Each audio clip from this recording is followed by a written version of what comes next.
como é que eu sei a missão, a visão, os valores da minha empresa? Como é que eu sei a cultura? Né? Não tem, na minha empresa, por exemplo, não tem escrito. E eu vou dizer, é fácil da gente identificar. Então, se a gente olhar primeiro já de cara, né, para aquele dia a dia, para as atitudes que as pessoas têm, né, que os colegas de trabalho têm, eu já vou entender o que é, por exemplo, as coisas que são muito faladas, as histórias que a empresa conta, porque quando atender um cliente X, um parceiro Y, né, do que a empresa se gaba, o que as lideranças trazem aí como histórias épicas, vamos dizer assim, né, que são contadas e recontadas, porque essas coisas elas são valorizadas. E pode até ser que sejam contraditórias, mas no final das contas é aquilo que as pessoas contam como vantagem. Então é importante a gente também ter esse entendimento, porque a liderança, o que a liderança precisa fazer? Quando eu conheço a cultura da minha empresa, eu preciso entender se ela faz sentido, se ela realmente, se as pessoas estão alinhadas com aquela cultura. E se não estão, qual a razão? É a cultura que precisa ser ajustada ou é os planos e o comportamento das pessoas que, por não terem guardiões, que são as lideranças, passaram a ter e se distanciaram da cultura que foi estabelecida, tá? Então vamos lá, como é que identifica a cultura? Né? Você diz, puxa, mas a minha empresa não tem isso, eu não sei o que é, qual é o mito fundador, como é que, né, por que ela foi fundada. Então, missão, em primeiríssimo lugar, é a razão da empresa existir. Né? O que ela veio? Né? Qual é qual é a lacuna? Qual é a demanda, a necessidade que ela veio para atender? Então, um exemplo que eu acho lindo é o exemplo do Samuel Klein, né? O fundador da Casas Bahia. Então, ele era um judeu que, enfim, né, polonês, que sofreu campos de batalha. Depois, quando conseguiu fugir, ele ficou 5 anos tentando a vida na Europa. E aí ele fez uma decisão né, ele era de uma família pobre, enfim, e ele fez uma decisão de migrar para a América do Sul. E ele primeiro passou num país que eu não me recordo, acredito que Bolívia, mas aí tinha ali uma guerra e ele queria se distanciar de guerra, porque já vinha de campos de batalha, de coisas assim horríveis, ele perdeu uma parte da família. E ele veio para o Brasil, se instalou em São Caetano do Sul e ele tinha pouco dinheiro, mas o dinheiro que ele tinha, com a mentalidade, né, de vendedor, ele comprou uma charrete e foi mascatear, foi vender roupas de cama, mesa e banho de porta em porta. E nessas empreitadas, né, nessas visitas que ele fazia no trabalho dele no dia a dia, onde ele tinha como principal objetivo prosperar, né, ter uma vida melhor num país onde ele tivesse liberdade, porque ele já tinha fugido lá de um lugar de guerra e não liberdade, ele identificou muitas pessoas que não conseguiam, que não tinham dinheiro para pagar. Elas queriam comprar, mas elas não tinham dinheiro para pagar. E daí, o que ele fez? Ele identificou uma necessidade e proporcionou uma solução. Então, ele começou a vender com soluções de pagamento parcelado, que hoje a gente chama de crediário.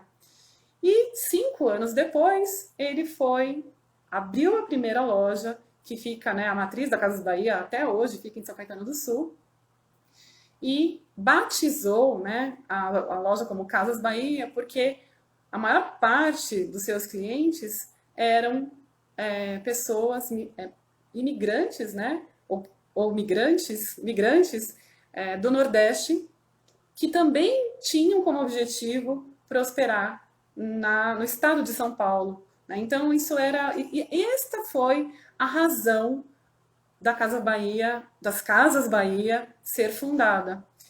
E hoje, quando a gente olha, eu até deixei aqui anotado, quando a gente olha a missão atualizada da Casas Bahia, não mudou muito. Eu busquei essa informação e está assim, ó. A empresa tem como missão realizar os sonhos de seus consumidores, oferecer acesso citado ao crédito e trabalhando com um modelo de gestão focado na simplicidade, no respeito e na dedicação total aos colaboradores, clientes, fornecedores e parceiros comerciais. Eu não consegui ver a atualização, por exemplo, dos valores, mas nesta frase a gente já consegue ter algumas pistas de valores que são simplicidade, honestidade, né? Tem aqui a parte de dedicação total, até um tempo isso foi slogan, né? Dedicação total a você.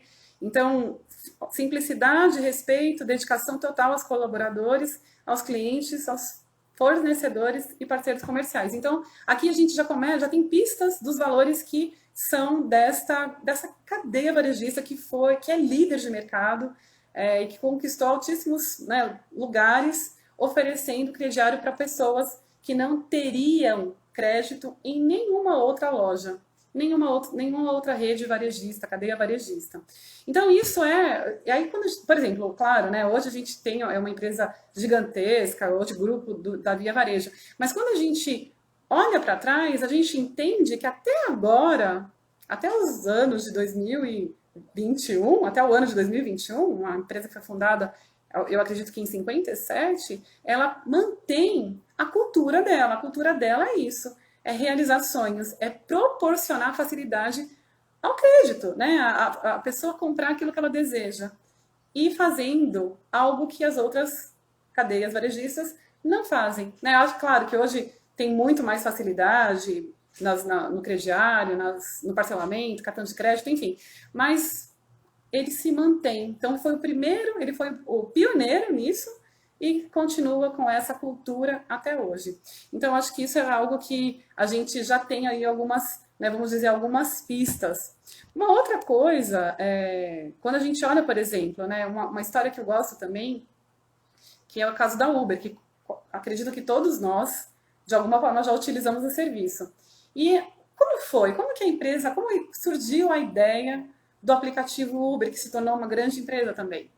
Dois franceses, amigos, numa noite, né, que estava nevando, procurou por um táxi e não encontraram. E naquela noite surgiu a ideia de, e se a gente conseguisse pedir uma viagem através do celular? E alguns anos depois, eles criaram esse app e a gente conhece a história aí, né, o quanto que o Uber ele está presente nos nossos dias. E a missão deles atual tá aqui, ó. Criamos oportunidade ao colocar o mundo em movimento. Então está muito alinhado com o que foi lá inicialmente, né? Os dois rapazes, eles queriam uma viagem, né? Queriam um táxi, não conseguiram. E como eles se sentiram ali? Parados, né? Impossibilitados de se movimentar para ir para os seus destinos. Então a gente percebe que essa é a razão, né? A gente só prova que a razão de existir, né, o porquê que foi criado, se mantém até agora, né? Então isso é a parte que faz com que a gente entenda que qualquer empresa ela tem uma razão de existir. Às vezes ela é idealizada por um propósito. Então eu tenho o objetivo de ajudar as pessoas a extraírem, né, a se perceberem, a ter um autoconhecimento. Isso é um propósito. Claro que isso vai ser rentável, mas ele é inicialmente um propósito. E existem, claro, empresas que são mercenárias, e mercenário não é um nome ruim, mas elas foram criadas para lucro, né? E aí e não tem nenhum problema de uma empresa ser criada para lucro e outra para propósito. Fato é que nos últimos tempos a gente sabe que existe um movimento grande, é um tema muito falado, muito abordado, é você ter uma empresa que trabalhe por propósito. Mas não significa que você ter uma empresa para gerar lucro seja ruim, né? É criada especificamente para gerar lucro. Não tem nenhum problema. O que precisa é que esta cultura ela seja tão bem propagada, tão bem disseminada por suas lideranças, que são os agentes capazes e responsáveis por disseminar essa cultura e fazer com que essa cultura esteja em todo o desdobramento de planos e de ações que sejam realizadas para então ter sucesso, para então chegar ao resultado que se estima, que se espera, né?